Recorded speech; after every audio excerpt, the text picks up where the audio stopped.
Yun. So yun po mga Kalingap, welcome back po sa aking YouTube channel, Kalingap Derek, at magandang araw po sa inyong lahat.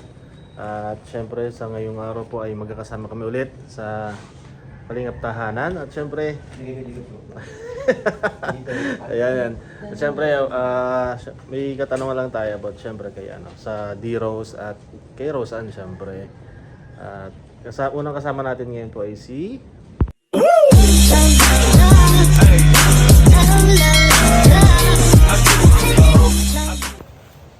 ayan po, si Kuya Pure Health. Ayan. So alam niyo naman siguro kung saan po itong lugar na ito, itong Pamilyar. pamilyar siguro kayo. At syempre ang tanong natin kay Kuya Pure ay anong masasabi mo Kuya Pure sa mga blessing na natatanggap ngayon ni Roseanne?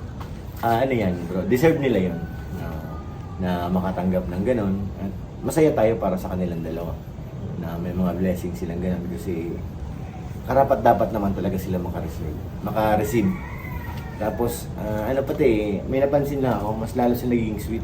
Uy! Sweet. Sweet na sila ngayon eh. Dati nagkukurutan, ngayon nagkasabunutan. Sweet. Hintayin natin pag pinalo na ng Waristambo Ayun yan, mas ang matindi na. inaabangan ko. Sobrang sweet. Yung magkakapaluan na bagang Iba na yun, doon na mas matindi ang Bulong ako dito bro. Ano bro? Off-cam. Talagang si Ding. Napuntahan dito sa Roseanne. Uy! Nahuli ko dito bro. Natuhan mo? May nag-usap kami ni Carla, tapos pag uwi ko, palabas na ako. Kasalubong ko sila dyan. Uy! Ganun pa sa, di ba nakamotor si Ding? Nakayapos po. Ay! Hindi nga sila makaimik sa akin kasi nagulat, akala nila walang tao. Medyo madilim dito. Sakto palabas ako ng gate. Pareha sila nagulat eh. May something guys, may something. Kasi na yun, siguro mga 9 na ng gabi. Baka nag-date sa labas. Off-cam yun. Off-cam yun, walang vlog yun. Silang dalawa lang nag-usap nun. Ano lang. Gulat nga ako, maambon-ambon pa. Wala. Binaliwala nila yung mga baliwalang ambon. yung mga kahit sa mga panahon na yun, basta magkasama sila. No? Kaso, ang talaga nila, nagulat sila na nandito ako. Nilakalain na papasok na pagbaba dyan, palabas naman ako. Sabi mo, huli, pero hindi kulong. Sabi ko, huli nga eh. Huli, pero hindi kulong. Mga ganun naman, inaano natin yan sa kanila. Malalaki din yan. May mga maayos na pag-iisip mo na rin pati sila. Hanggang lang tayo doon, advice. Paalala. Ayan, paalala. Mga ganong kilig moment nila sa kanila na yun. Siyempre, papaalala din natin kay Roseanne kasi alam natin Roseanne ay tsaka bata pa. Kasi di pabayaan na natin yan. Di. May edad na yan, yaman ng buhay. Pabayaan na yan si Di. Grabe.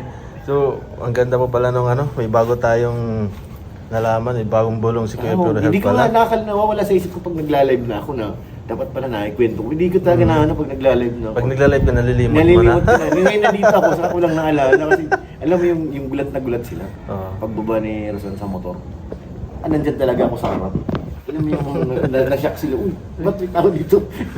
Huli. Okay lang, at least nakikita natin talagang mas nagiging matatag yung samahan ng dalawa. Yung solution nilang dalawa, ayan, mas lumalalim. Okay yan, para sa okay yun. At least, may limitasyon pa rin. Oo, siyempre. Kasi nag-aaral pa yung ating Dapat na andun pa rin yung ni Di, yung respeto pa rin ni Di kay Roseanne. Pero kung ayaw magpa-respeto, bahala na siya. Balance. Lagot siya. Lagot siya. Bahala ka sa buhay mo. Siyempre, anong masasabi mo sa kanilang dalawa, Kuya Pure, sa kalagayan nila ngayon? Enjoy lang nilang buhay kasi nag-aaral pa si Roseanne.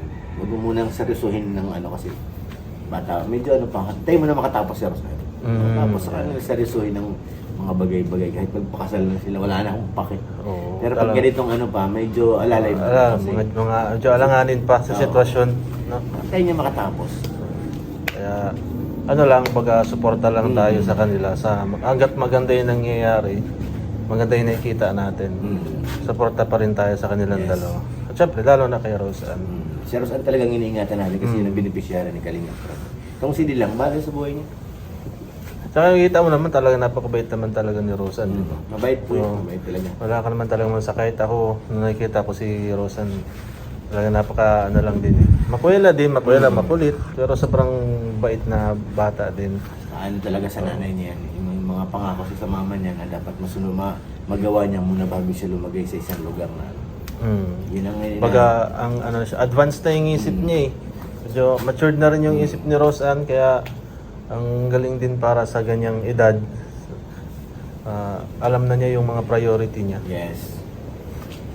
And ayun, so maraming salamat Kuya Pure.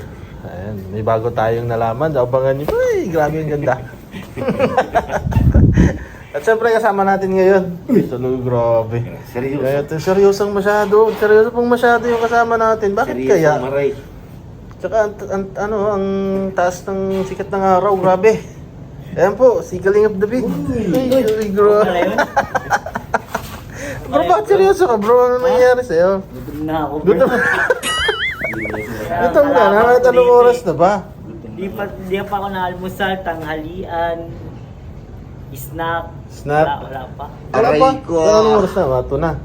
Alas dos na ata. Oh. Yun pa kasi di pa kami punaan eh, na lunch eh. Ikaw din pala eh. Ako din eh, hindi pa ako na lunch eh. Pero syempre marami pa tayong laman pa sa tiyan. Oo. Ano lang bro, anong masasabi mo ngayon sa mga magagandang nangyayari blessing kay Rose? Wala. Nasabi niyo na lahat. Nasabi na? Ay, makaka-copyright ka dyan. Ano ba?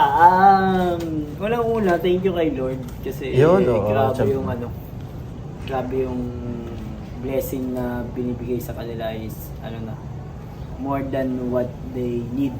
Iba na yung blessing na yung kailangan nila, solusyonan na ng kalingap, bahay,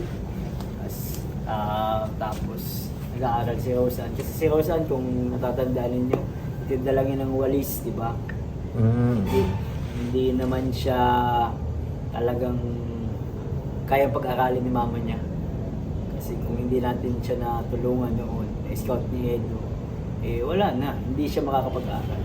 Kaya yung nila ngayon, nare-receive nila ngayon ng mga blessings is ito, kumbaga ay extra na dun sa mga kailangan nilang blessing. Kaya nakakatuwa, thank you kay Lord sa mga buhay ng mga sponsors na lagi support, especially kay Rose Ann.